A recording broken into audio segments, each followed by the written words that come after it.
Hi മക്കളെ, ഞാൻ നിങ്ങളുടെ വിഷ്ണുവാശാണ്. അപ്പോൾ നിങ്ങൾക്ക് എല്ലാവർക്കും അറിയാമല്ലോ, ഇന്ന് നിങ്ങൾ എല്ലാവരും നമ്മുടെ SLC എക്സാം എഴുതാൻ പോവാണ്. ഇന്ന് ഫസ്റ്റ് ഡേ ആണ്. എല്ലാവർക്കും ഒരുപാട് ടെൻഷൻസും കൺഫ്യൂഷൻസും ഒക്കെ നിങ്ങളുടെ ഉള്ളിലുണ്ടാവും. അപ്പം അതിൻ്റെ ഒന്നും ഒരു ആവശ്യമില്ല കേട്ടോ. വളരെ കാമായിട്ട് പോയി എക്സാം എഴുതാം.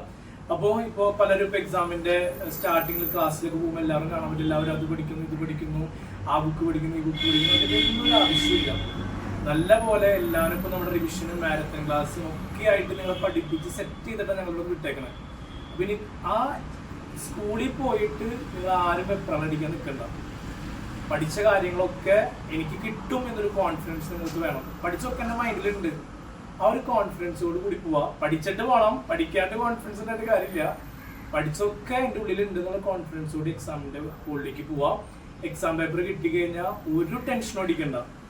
ആ ഒരു 15 മിനിറ്റ്സ് കോൾ ഓഫ് ടൈമിൽ നിങ്ങൾ എന്ത് ചെയ്യണം? നല്ല പോലെ വായിക്കുക. ആ ക്വസ്റ്റ്യൻ പേപ്പർ മൊത്തത്തിലൊന്ന് വായിക്കുക. അതിനുശേഷം നിങ്ങൾക്ക് ഏത് ക്വസ്റ്റ്യൻസ് ആണ് എളുപ്പമാണെന്ന് തോന്നുന്നത് അത് നിങ്ങൾ അറ്റൻഡ് ചെയ്ത് തുടങ്ങാം. പ്രത്യേകം ശ്രദ്ധിക്കുന്ന സമയത്ത് ക്വസ്റ്റ്യൻ നമ്പർ ഇടാൻ മറക്കരുത്. കറക്റ്റ് ക്വസ്റ്റ്യൻ നമ്പർ ഇടുക, ഭംഗിയായിട്ട് എഴുതി പോവുക. അപ്പോൾ ഒക്കെ നിങ്ങൾ പഠിച്ച എല്ലാ കാര്യങ്ങളും നിങ്ങളുടെ മൈൻഡിലേക്ക് വന്നോളൂ. കേട്ടില്ലേ? ഒരു ടെൻഷനും അടിക്കണ്ട. എക്സാം ഒക്കെ എല്ലാവർക്കും എളുപ്പമായിരിക്കും. അപ്പോൾ wish you all the best.